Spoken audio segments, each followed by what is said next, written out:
Hard Hat's all about showing up to play hard, doing what it takes to win. If you want to cement legacy, win another. He's your third center. You don't want to puff him up too much, but it's hard not to. This is maybe the most I've ever agreed with you.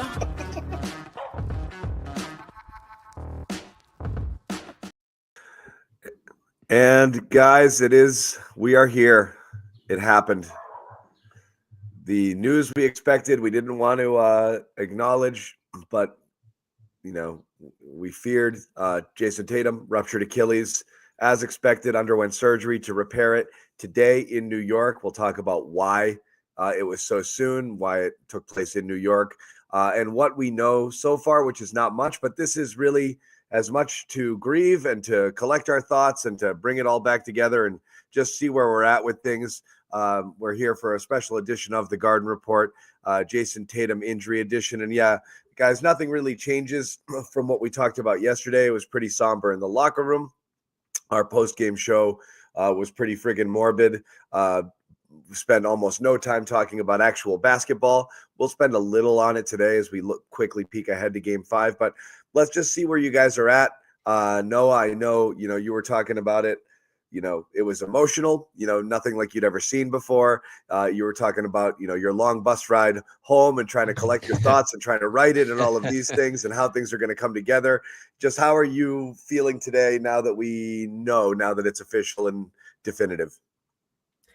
Yeah, I mean, I think we all kind of knew that what the situation was. I think everybody was hoping that maybe it was something else, but I've literally never seen an Achilles injury that's speculated to be an Achilles injury end up being something different. So I didn't expect the update to be he's already had surgery. It just kind of points to how the Celtics keep things in-house. And really, Shams didn't have a report. His report was the Celtics saying that he had surgery today. So from Adam Himmelsbach from the Globe, he reported that there was no complications, that it was good that he did it right away. So I think there was some optimism there, but I think the biggest thing I've been thinking about today is just how much sports change in a flash, and how you talk about a multi-year title window, you talk about going back to back, and then this is franchise altering. And I feel the same I felt yesterday. I feel for Tatum, I feel for his teammates, thinking about the individual ramifications of guys like Al Horford. Are they going to play together again? Which of the guys that I saw yesterday in the locker room kind of sitting solemnly, know that this might be their last opportunity to be a Celtic this week. So it does feel like an end of an era. I don't want to be dramatic, but it does feel like for a number of reasons, it's pointing in that direction. Yeah, and it confirms the worst fear, and you start to see that creep out through some of those Shams reports earlier. And we held out hope maybe it was something else, or maybe it was a partial tear or something like that, where there's a quicker recovery and turnaround here. I think when you think rupture and when you think surgery this quickly, he probably is in for the long haul here. And I guess, what's the number, John? 9 months-ish brings you to March, April-ish next year. So maybe you get him back on the floor at the end of next year. And you just hope that he's back at the level he's playing at now after this thing, which has devastated so many players. And, of course, many of them had it later in their careers. I still can't think, John, I don't know if you came up with one overnight, someone who suffered one this early in their career. I think football players maybe did, but basketball, it always seems to be the guys in the 30s and later. So that might bode well for him, that he's still in a younger place in his career where he can bounce back from it, but could also serve as a massive complication that leads to some struggles and inconsistency and maybe worse health at this point in his career too. And it's just still amazing. I think I counted up coming on here, just over 50 games missed in his career total right now. And he's probably going to miss that at least next year.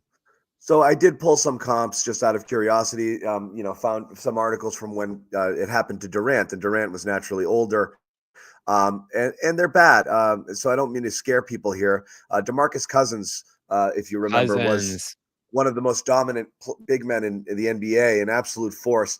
He just felt like he was old because he played like an old man for so much of the late stages of his career, but he suffered it at age 27.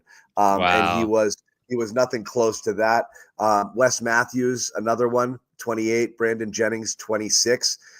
Kobe's was 34, so he was older, but he was a shell of himself those final 3 years. The Cousins ones is scary because he was done after. Cousins was done. Elton Brand, who was a very a good, not great player, he was 28. nothing close to the same. He came back for 1 year. What you've seen in a couple, and I've seen a few people, is actually okay early and then they tail. A lot of people assume, like with ACLs, and I don't know if it's necessarily the case here, takes a full year to get yourself back to where you were before, and I've seen a lot of people speculate that. But as I've read about some of the Achilles injuries, a lot of people were good early, but then just not a relapse or something, but then just lost some juice somewhere along the way. So I don't know if it's structurally weakened or what goes into it.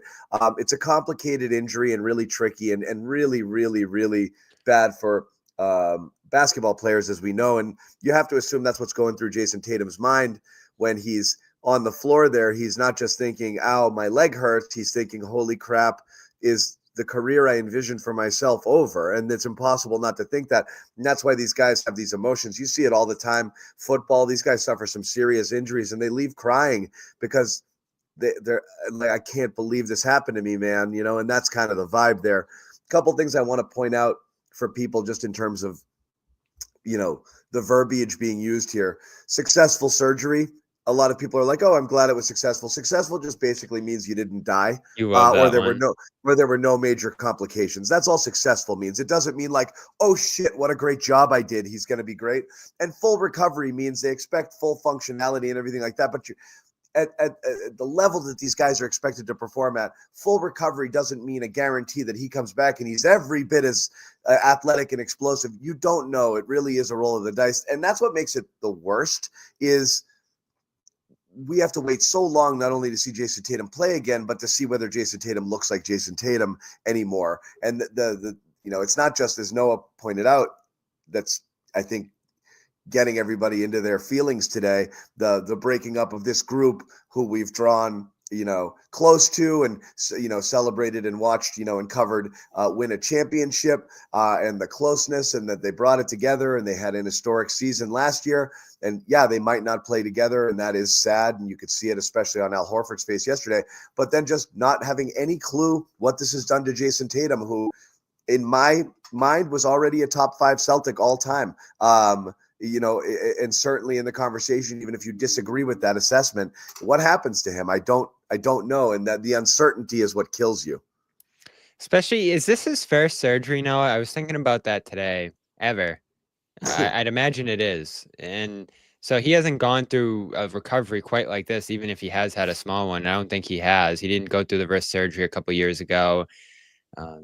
This isn't something he wants to go through, obviously, but it is something he has to go through now. And, there's probably some, advancements here that with this thing. I was reading about some of the football stuff, John, some of the procedures and, ways that they've gotten guys back faster from that. The Aaron Rodgers one comes to mind. And I know he didn't come back that year, but there was some hope that he could turn it around faster. So I am curious to see. No. I refuse to acknowledge anything that came out of Aaron Rodgers' mouth as anything close I was to fearful legitimate. too. I'm stopping there. I'm going to stop you there. I don't care what Aaron Rodgers said. He was not anywhere close to coming back from that Achilles injury. And obviously he didn't that year, right? No, but I will say Cam Akers, who's a nondescript journeyman running back who you'll probably only know if you play fantasy football, came back in 173 days, which is insane in terms of a turnaround from the injury, the surgery to his next snap. That's a crazy turnaround. And he was basically the same mid-tier running back he was before. So he didn't lose a step, but he didn't have that much juice to begin with. But with basketball, it's particularly challenging here. And I think a lot of people pointing to Durant as the great comp. Noah and I disagreed on this a little yesterday. I think Durant came back pretty close to 100%. Also, given his age, I thought he'd go off a cliff. And the next time we saw him, he was just doing Kevin Durant things. Multiple years. The biggest John, I don't know. I don't even remember talking about this yesterday, but I'm sure we did. But you were like, John, you're so wrong. John's wrong. John's wrong again, I think is what you said. And then you just kind of went off on a tirade, but that's fine. No, I think with Durant, the biggest thing that I noticed is, he was very durable. He was one of the most durable stars in the NBA before the Achilles injury. And when he came back, if you look at his game logs, like he's missed a substantial amount of games every season. And so it's hard to attribute it all to the Achilles injury. Obviously, you get older. That's part of life as well. When he was 31 when it happened, 32, 33 when he came back and all of that. So, Tatum's really young. Tatum's in great shape. He takes great care of himself. He doesn't have other issues and things. I think that he's had a great medical staff around him. So, Durant is definitely the best case scenario that everybody's pointing to. It's just, it even for him, it does serve as a little bit of an inflection point for him, because he's more of a, you can see that his availability changed. And then also just his game so heavily relies on shooting. And that was not going to be affected by the Achilles. And that's the concern with Tatum, is that I think he's shooting over guys. I agree with Jake here. I think he had some bad luck injuries too, rather than breakdowns. Remember he fell on the layup line? Yeah. He had a couple bad luck injuries. That's why I'm always a little reluctant to talk about injury prone until you really see it. And then you can see whose bodies. There are certain people who just simply don't have bodies that are durable enough to take the pounding and the wear and tear. That's not necessarily prone. But some of them are definitely unlucky. And I like Zion at this point, you have to say it's his body and it's his weight and it's a lot of things that have to do with him. Whereas some people, but you're right, Noah, Tatum's been model of health and model of like crazy bounce back recoveries too, like rolling ankles where you've got people like, oh geez, that's a 2 to 4 weeker, and he's back in 2 days. He's really and for Cousins, massive body, massive weight. I think that impacted him at that point too. He always played pretty heavy, it looked like. And for Tatum here, there is a level of shape that's pretty unmatched across the league. And I don't know if that helps you here. Like, this is just such a unique injury, and it's such a difficult one that, even the healthiest guy in the league here, and the guy who's bounced back from so many different things so quickly, could have challenges coming back from it. But again, that window takes you to late next year. So I think the thinking is he'll miss all of next season, but a lot of it's going to come down to his comfort level coming back and developing that again. And that's going to, I think, determine as much as anything, Noah, the effectiveness he reaches. Is how comfortable is he immediately when he comes back, and how long does it take him to reach a point where he does have the confidence and the burst and all the things he's utilized to get to the level he has here. It doesn't typically happen overnight. It did for Durant, but he missed some time that next year, as you mentioned as well. Yeah, it's again, we can spin our wheels all day. Nothing's going to really resolve itself now other than the here and the now. So we'll just quickly put out Wick Grauspec's statement here. Jayson has a warrior mentality like the rest of his teammates. He'll work very hard to get back. Meantime, Celtics will fight hard for every game. Looking forward to seeing fans at Game 5. Okay. I mean, what else are you going to say at this point? No one's going to say anything to make No one's going to say anything to make you feel better. I will say now, I want to tell everybody who's watching this, we can't tell you much to make you feel better. But coming up at 8:30, Bobby has a sports medicine physician who's coming on who can provide a little bit more context, the type of injuries, the type of recoveries, whether age factors into it, past injury history, likelihood of, getting all the way back, why it's particularly challenging for basketball players, and how everybody's kind of different. We'll answer a lot of those questions coming up at 8:30, but here we're just here to kind of like grieve with you a little bit and not really, say much else here. But, moving on to beyond the injury itself, it's amazing how little anybody is talking about the series or anything going on with the basketball. But there is a basketball game, and the Celtics are going to try to stave off elimination at Game 5 tomorrow. I know yesterday we kind of talked about maybe having that heroic spirited do it for Jayson sort of thing. But, this is a banged up team that I'm not going to say they're ready for the 1-2-3 Cancun thing, but they see the writing on the wall that this might have not been their year, even with Tatum. I think we have to, point out that Tatum had 42 points, did everything he could, and they were on their way to losing this game before he got injured. They were kind of cooked here, even with him healthy. So how are you looking at tomorrow? Let's just start with tomorrow before we get back into big picture stuff, because I am curious how you're viewing next season and beyond with the benefit of like a day to kind of let everything marinate. But let's start with tomorrow. Noah? I think there's two ways this is going to go. Not to have to cop out here, but I've been envisioning it a lot. One is you see everybody kind of rally behind this moment, rally behind the fact that they lost their star player, they're potentially not going to play together again, and just see like a really inspiring effort. Because Porzingis said it after the game, they have enough talent without Tatum. It's true, and it's probably the last thing that fans wanted to hear from Porzingis after yesterday's game, and I don't think they enjoyed watching him break anything down. But they have enough talent without him to win a game against the New York Knicks or multiple games, right? The question is They're favorites tomorrow, which is unbelievable. Is the spirit going to be there, though? That's what I'm not sure. You know, this is not a Knicks team that's going to fold. They've been all business. You saw Jalen Brunson after the game yesterday. They were not celebrating like they won the series. I think they're aware that they're in a tough spot here. They have work to do, and the Celtics are in a tough spot, but not dead. But I could see that, or I could see them coming out and just getting blown out and just basically having nothing left in the tank. And I'm pretty 50-50 on which of those scenarios we're going to see. But I think it's either going to be very inspiring or it's going to be very hard to watch. I really don't. Excuse me, I don't know. I don't think anyone wants to hear it, but my mind does start going to the adjustments they can make here and the different way that they can play without Tatum. And I want to see it, Noah. I want to see Peyton Pritchard go into that starting lineup. No, play 35 just say what minutes you want in to this say. game. You want to see Luke start, and Noah No. wants to see 35 minutes of Pritchard. No, I'm with I want to see team. 35 minutes of Pritchard because it's the right basketball call. And if you look at the one game they won this series, it clearly is 35 minutes. Yeah, so I don't know. That's why I picked that number. Yeah, I don't understand what Joe's doing, and the series of missteps from last night. That's another one of them that we didn't really hit on that much. But yeah. Joe, Oh, I did. Yeah, you did. You had a good little rant there.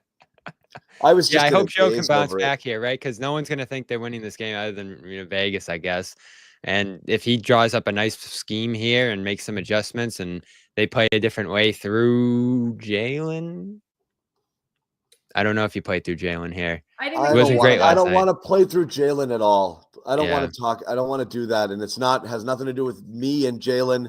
The guy can't point. That's why I want Pritchard out there. Point Jalen is the worst Jalen. I don't want to see that. Let him do what he's got to do whenever he can do it. If he can muster it and if he can beat guys off the dribble, that's great. I do not want the offense running through it. I want the ball in Pritchard's hands. I want it in there more. I really do. I want the guards to run the offense and to distribute the ball and to play a really democratic style of basketball where everyone gets touches and everyone gets looks and see if you can win a team game. I'm not looking for Jaylen Brown to put on his hero cape tomorrow. I'm not. And attack mismatches and take every shot. And that's the trap they've fallen into in the series, I feel like, it's been the Tatum and Brown show. And obviously at this point, it would be the Brown show if that's the direction they go in. And I feel like the Knicks love that. They love him going at Towns. They love him trying to attack those one-on-one matchups. How many times over the years, Noah, have we said, when the other team goes at Hauser over and over again, they actually deteriorate offensively. And that's what the Celtics have done the other direction with Brunson and Towns and all these guys. So on one hand, like game 2 in the first round, no Tatum. Jalen has his best game of the series, right? Best game of the postseason.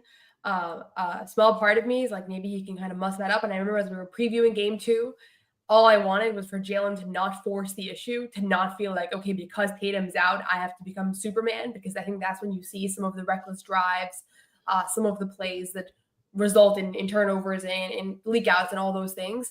So he's going to have a massive game, and he's going to have a massive couple of games if they're going to win a couple of games here. But he just has to do it within the flow of the offense. And I thought that yesterday he just wasn't playing within the flow of the offense at all. And I don't know if it'll be better or worse tomorrow, or if Tatum's absence is going to open something up for him or not. But it's going to require Porzingis to play like some version of himself, because yesterday he said he felt a lot better, but he still didn't look great. It's going to require Joe really leading on the fact that Pritchard can give you 25 points in this game if you give him the opportunity. And the margin of error is just razor thin now. So, it's a little bit on everybody, but I do think it starts with Jalen, and there's a heavy load on Porzingis too, because that was the whole, if you're going to ever get anything out of him, tomorrow is his chance to show it. Yeah, that's the thing with Porzingis. You listen to his comments and everything that he's saying as he describes kind of what's gone on with this illness. He doesn't know day to day. He says sometimes he'll sleep for 12 hours and he'll wake up and he'll feel completely drained and he can't even, move. And other days he feels a little bit better. Coming in, he has no idea how he's going to feel tomorrow. So it's not even, this isn't sort of like there's nothing linear about his recovery here. Like just one day he feels a little better than the last, but in general, he's just not right. So you're hoping tomorrow he wakes up and he's something. But again, this was a struggle. Once we saw what was going on with Porzingis this series, it was an immediate and then Brown, again, he's okay, but he still can't get up at all. He's not himself either. The injury limit, like when we say it after a loss and there's 1,000 Knicks fans in the chat, it sounds like excuses. It's not. I believe a fully healthy Celtics roster without Jayson Tatum absolutely could compete in a 7-game series with the Knicks and possibly even win it. I really do. I just don't think they're that right now. I can't From believe this Brown position, told us he was 100% before the series. I saw him catch 10 alley-oops the series. Who? That he Jaylen Brown told us that he was basically Yeah. 100% heading into the series. I mean, It's not even close. good for him. I I mean, believe that. he understands the mind part of this a lot more than I do, but he's definitely not anywhere near that. And there's been so many moments. Twice he was under the basket and he couldn't dunk last night. Twice. I was like, oh my gosh, this is like he couldn't get the ball over the rim. Yeah. So I think you're seeing, I'm sure we're going to get reporting over the summer about what kind of these last few months have been like. I'm sure we'll get more on Porzingis, although I don't know. I don't even know if Porzingis knows what's going on. But yeah, no, Jalen's Brown will get something. Yeah. I hope there's no. I hope at the very least he's right about no structural damage there, because it's been a whole weird saga, and that was what cast the most ominous tone over this postseason, was him going into the playoffs with that thing. And it's been an okay postseason for him, nothing close to what you expect. But I'm not freaking out about his performance here like a lot of people are, and he has a big chance here to turn it around without Tatum. And that's going to be the story of next year for me, John. Right? And you said it last night. He finally gets this opportunity. I think you talked about it as Noah as well, to lead this team. And I want to see it. I want to see what level he can reach in that situation once his health returns. And, there probably won't be many expectations for this team, but he has the chance to keep them above water, help some of the younger guys develop who are going to be part of this team and a bigger part of the rotation, certainly. And we'll see just how high he can prove to be among the other stars in the league. Like if he can reach a certain echelon that some of us might expect or some of us might not here. So that's something I'm actually looking forward to next year. And it starts now, right? He's in a difficult position to do it right now, but they can win a game here at the very least. There's every chance that they can do that. It's going to be difficult with the personnel that they have right now and just how damaged these guys are. But it looks like Hauser's going to come back tomorrow. That'll help some if he's anything close to himself. I don't want to see as much Porzingis tomorrow. I'd rather see Luke at this point. I think do you if see you what wake you have. up feeling okay. I think you have to see what you have in him, but then you got to be smart. I don't know what Joe. If we're gonna just scrutinize another thing yesterday, I don't know what Joe saw. I don't know what he saw at all that justified Porzingis playing 20-something minutes last night. I don't know what saw Joe it when saw. we were sitting up there. Just he didn't have it. I don't know what Joe saw. And why is Pritchard playing 20 minutes? Like, I feel crazy now. I think Joe knows my thing with Pritchard, so I can't even ask him about it, like, objectively. He knows you're the Pritchard fan club leader. He knows. I can tell he knows. I open my mouth and he's like, no. But seriously, we're all watching this team. Is anybody seeing something that I'm not seeing that's pointing to why he should have played 20 minutes? They're obsessed with double big. So that's where I was going. I don't know what Joe is. Rebounds. I know, but that's the thing. Joe in his mind is thinking, I'm getting killed on the boards. I need double bigs, but the bigs aren't getting rebounds. Porzingis can't rebound. Yeah. He can't rebound. And not only that, look, this is kind of, we didn't get to rant much yesterday because again, the news was Tatum and that's all that mattered. But look, man, you put yourself in a different position in this game and maybe some stuff doesn't happen. Who knows how it goes? It's very frustrating that they were there. You're playing Porzingis. Not only can he not rebound, but he's stuck playing drop and basically daring Bridges to shoot these middies that he's making at a 65% clip. Like, figure it out at some point. Like, I know mathematically that's the shot you want people to take. He's hitting 60-something% of them. Change it up. Like, that's not the right move anymore. But it's so late to adapt. And you had something that worked in game 3 and you go away from it in game 4 for more Porzingis. Luke only plays 10 minutes and he again probably is going to be more effective and more competitive than Porzingis is in those situations. He's a 0 right now, a 0. So I don't know what's going on in that situation. And again, Noah, you pointed out, you have Al not on extra rest is always going to be a slightly, it's amazing how the extra day just insanely. It's like the most predictable thing. There's no variance. It's always like that. So Joe's got to know that how we're not supposed to know this, and Joe doesn't know it. That doesn't make No, sense he to me. knows. I The know, but he reasoning didn't thing I do anything get about because it. it was really I can't remember, and maybe it's recency bias, but the way they struggled in the defensive glass in this game, even the ones they got, they were out of position. It was like kind of lucky that they got them. Every defensive rebound was a nightmare, and they were going double big, and that wasn't helping. So yes, there was one where Karl-Anthony Towns got a rebound right over Peyton Pritchard, who was boxing him out, and that's a classic one where it's like that's why you wouldn't want to go small because it was a terrible position that he was in, but. The other thing wasn't working, right? And they weren't getting anything on offense from their bigs. So to me, No. I don't know. It's a no-brainer. I wish sometimes I wish we could just have the cameras off and Joe could actually explain why Pritchard, why the minutes were limited, because I think most people are watching the same thing. But I think they are absolutely going to need him tomorrow and moving forward. Agree. We're not going to linger much longer, but I do want to get to a couple super chats that we're going to quickly talk about what the future may hold, going forward. This is just how you doing? Dropping 2 from Liam. Thank you so much. Merden Ekic. We are all in this together. I'm less worried about what the Celtics do and more how other teams progress by the time he is back. Love you guys. Yeah, you have no idea. The entire landscape is going to be a little bit different here when the Celtics, when Tatum does come back from this. We don't know what the roster is going to look like. So yeah, absolutely. Bleed Green 34. I'm actually devastated, you guys. I'm still at a loss for words. Guys, would you say that more than anything else, like I've gotten more like, man, am I depressed texts today from people than anything else. Like you ever have something bad happen in your life? You go to bed and you wake up, and 1 second after waking up, you're like, oh shit, it was real. And I think that's what everybody it immediately floods back and you're like, ugh. And Especially I think that's what that morning, you're in a completely different place. Hit today. Yeah, like the morning of Game 4, you're still hopeful the series is going to turn around and there's going to be a long playoff run ahead, and then for that to flip to next year potentially getting lost on top of this year, I can't think of a more drastic moment than that Hayward one, certainly, at the beginning of that year where it looked like you had a super team and championship favorite aspirations, and it just went away within 6 minutes in that game. So that's the only thing I can compare it to. And there was a pleasant surprise after that, the season they had. So maybe there'll be one in this moment here. I'm not expecting it, but you can't rule it out. Those win probability meters, like where you see like where they are, and they were at 90 in all 3 games, John. It's not even that. I'm using it as a metaphor for just kind of where everybody was in their minds with the Celtics. Like, they were here. Like, oh, win Game 4, take it back, wrap this thing up in 6. Let's book our thing. Indy, we can handle them. We handled them last year. They were title favorites last year with the Thunder. 2 days ago with the Thunder trailing in their series. They were title favorites 2 days ago, and now we're talking about blowing up the entire roster in like 48 hours. It's absolutely insane that we've flipped this far. Couple more here.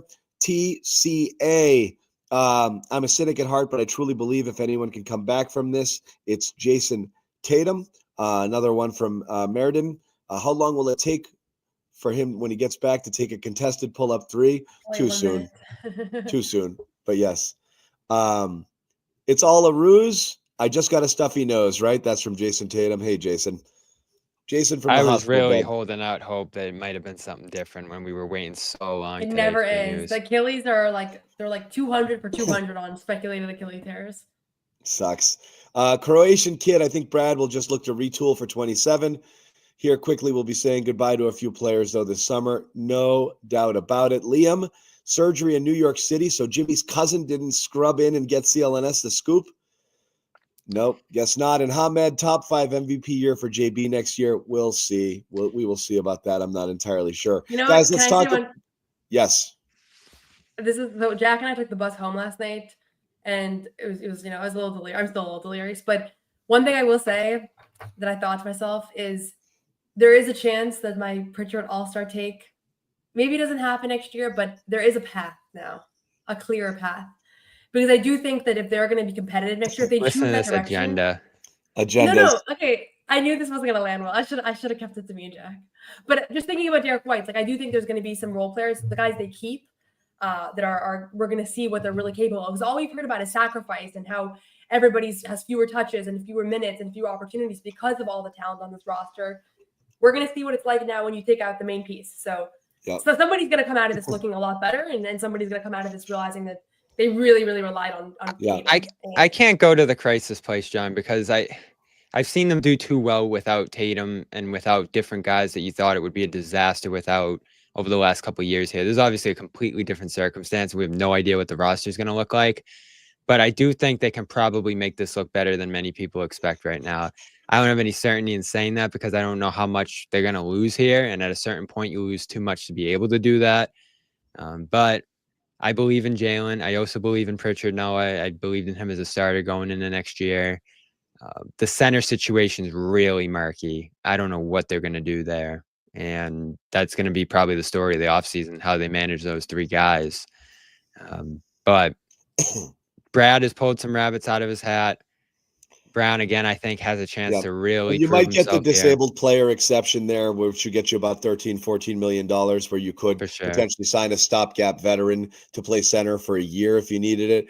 So who knows, Bobby? This is a shot across the bow right at you. I actually blame Parrish Duggar. I actually blame the Boston Pods and media being so disrespectful to the Knicks team. The Knicks have the best, second, and third best. Well, come on, in this matchup, and it's Tatum by a whisker. I also like OG over Brown. Look, thank you for the contribution, but yeah, they're way better than I expected them to be. I don't think overhyping the Knicks. I think people probably didn't expect Porzingis to be a zero. That's a huge difference, and the Knicks definitely surprised them. So to me, the way they handled Tatum and Brown in this series blew me away, and that's what they hope to do going into this year with OG and Bridges additions. So credit to them. It took them a long time to get there, all the way up until the playoffs, but they did it. So let's talk briefly, and then we're going to wrap it up. But let's talk briefly about the future of the Celtics roster. There's going to be a million conversations we're going to have this offseason, and everyone's going to have wild opinions, and everyone else is going to think some of those opinions are insane. So we're just going to be tearing each other apart all offseason. This is going to be a bloodbath for Celtics fans. It really is. So just remember, we all love each other. We're all family. We're all in this together. We're all supposedly hoping for the best possible outcome. We all want the same thing, which is the Celtics get back to where they were as quickly as possible. But everyone's going to have wildly different ideas for how to make this happen. So again, just give us your 3-step plan, Noah. We don't have to go all the way down to 2 years from now, but like you're entering this offseason and you got to do something.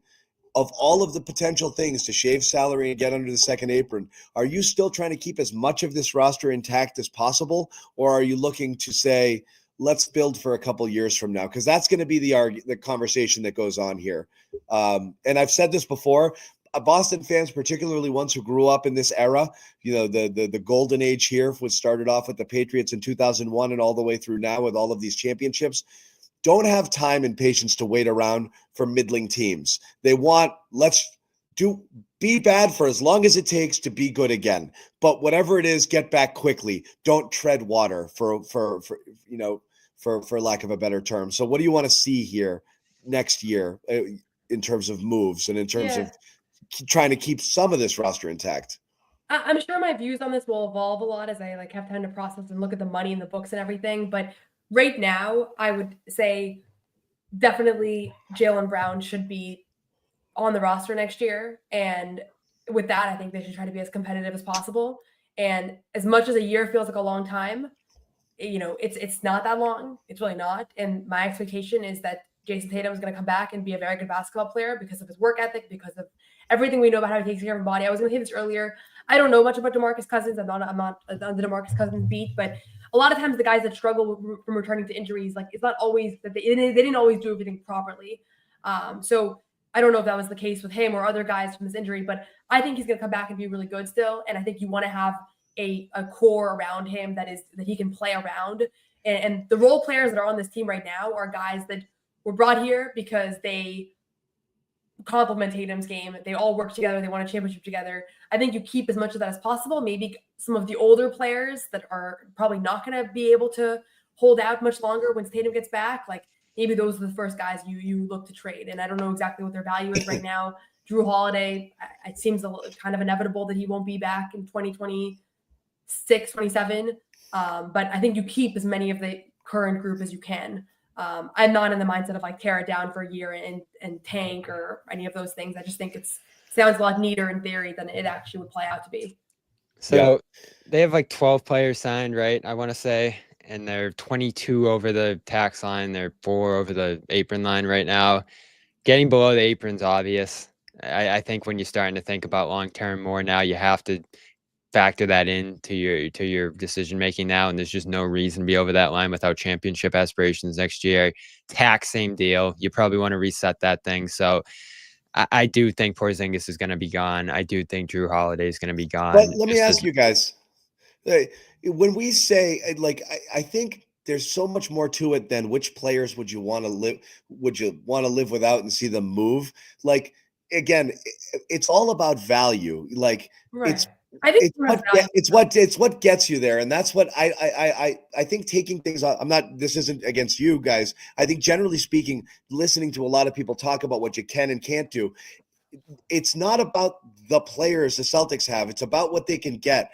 It's about what will make me better. If trading Porzingis or Holiday gets you nothing other than losing that player and cap relief, those are not good trades. Those just help you get out of the apron. It doesn't do anything to make the team better. If there's a deal that makes the team, if not better, but close to the same, involving someone like Jaylen, you have to listen. That's what I mean is if Brown can get you assets and Porzingis and Holiday are salary dumps where you have to include picks to get rid of them, those are bad trades. You're better keeping them and trying to build and get some assets back. So you really have to look at what's available.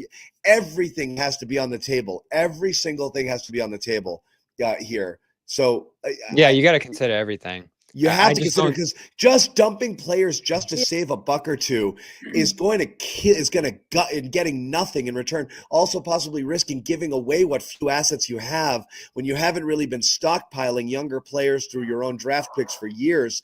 You're not going to be able to get back quickly, and you're going to be stuck with Brown, Tatum, and nothing into their 30s, and then that's going to be bad. So go ahead, Noah. And John, actually, Bobby and I did a show like in between the two series when we were talking about just the offseason moves anyways, and I kind of said something similar. Like someone like Pritchard is on a really good deal, so you would think that's the last guy they want to trade, but because it's on a really good deal, that's the first guy that teams are going to be calling about. So you're probably going to end up seeing some sort of package between a guy on a bad deal that they want to get rid of, and a guy on a good deal that another team wants. But there's a money problem here. Pritchard might be a sweetener, right? He might have to be thrown into a deal. The league that view Pritchard as like a bigger piece, and if the Celtics don't really believe in him as a prime, as a top 3 option, I can't believe you're saying this, Noah.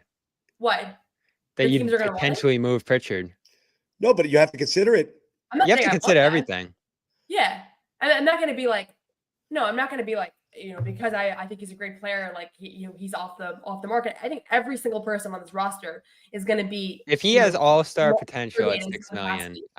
But just like everybody's going to want Derek White, right? Everybody's going to be calling about Derek White. So there's questions around like, what are those guys' values, and what do you're going to end up giving up somebody that is on a good deal that you'd rather not. To me, the money's the issue right now, and if you do move off of Pritchard for higher value, or you do move off one of those other guys because you can get more back, you're still not cutting as much money off this roster as you need to right now. So that's why I look at Porzingis, who's probably the easiest contract to move on this team among many, and Holiday, who's one of the more expensive and luxury items on this roster, I'd say, than anyone else here. And those are probably the 2 players that you could most easily move below that tax line in particular by moving off here. And you're right, John.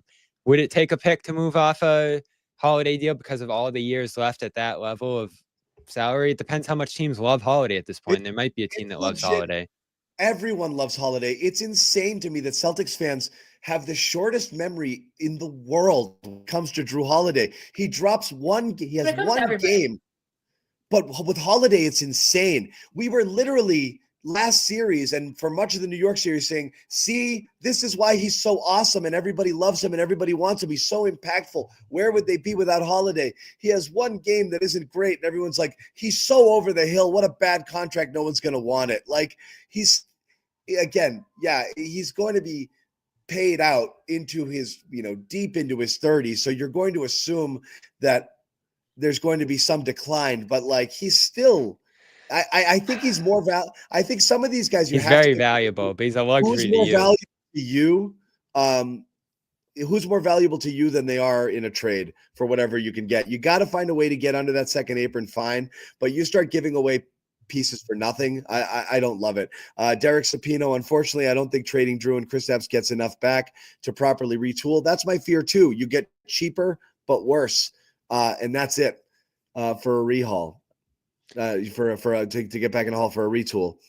It sucks, but I think if you're giving up Brown, Jalen to Houston makes all the sense in the world. But when Houston strikes out and can't get Giannis because he gets traded somewhere else, like San Antonio or whatever, Houston's going to look at Jalen, and that's going to be a conversation that's going to get had this summer.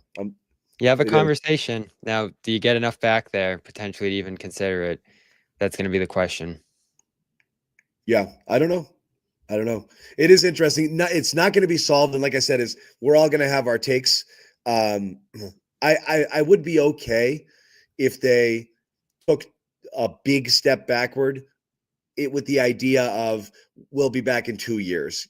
And I don't mind. You know what? I'll tell you right now, rooting for a middling team of aging veterans without any promise of anything coming up the pipeline isn't fun. Rooting for kids and draft picks and hoping that like, oh, wow, what if you hit here and then they join Tatum and then this and that and you're back up and coming is exciting. So from a fan perspective, I'll say, having ridden a Celtics roller coaster over my life, some of those down years when you had younger players that were coming in were exciting and fun and interesting because you wanted to see what you had in that. And that team was a little different because they had big league talent too. But yeah, Can I ask sometimes a question, just a hypothetical? Yeah.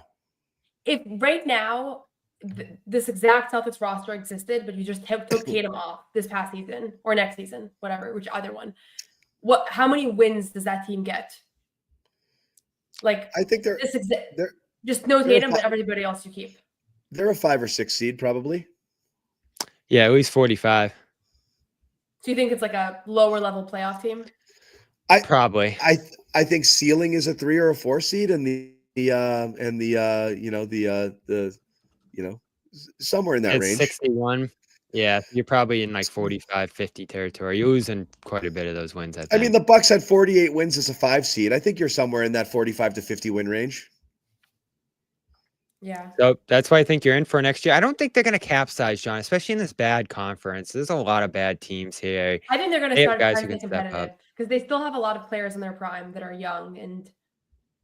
Well, let's see who's on the roster. We have no idea. It's going to come down to how much they believe in Jaylen Brown as the number one option. Like, if they believe in it, then I think they'll give him the chance. But if they don't, then we're going to see some very dramatic moves here. I know he believes in it, but I don't know if they do. I agree with that too. Yep. Yeah, we'll see. As we said, we didn't want to go on forever. Bobby's coming back on very shortly. Noah's got to bounce as well. So we did want to pop in here and just update you with the news and just be a place for people to share their feelings here a little bit. We wouldn't go on forever because we could do it, but I know, some people here were thankful that there was an opportunity to kind of put it all out there. Jayson Tatum, as we know, underwent surgery today to repair a ruptured right Achilles tendon. That happened in New York, I guess. According to Adam Himmelsbach, who had some additional details, there is benefit to getting it done earlier.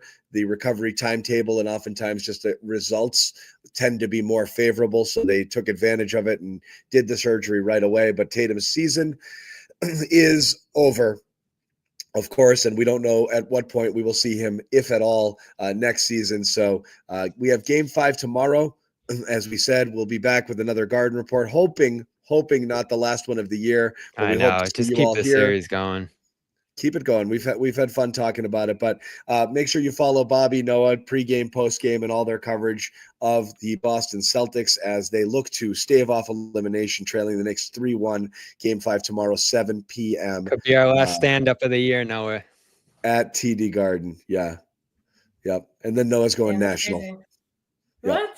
No. What? We'll see you guys later. Thank you guys for hanging out. No one's sneaking a vegan brownie by me, I'll tell you that. Okay, you know what, John? We're going to do it. You have to feel that way too, Bobby. I have Say to it. feel that Say way. it. Let's fight Al over and make Luke your first center. Bobby, we gave you Luke hour early. We're not going to end this on a damn conversation about Luke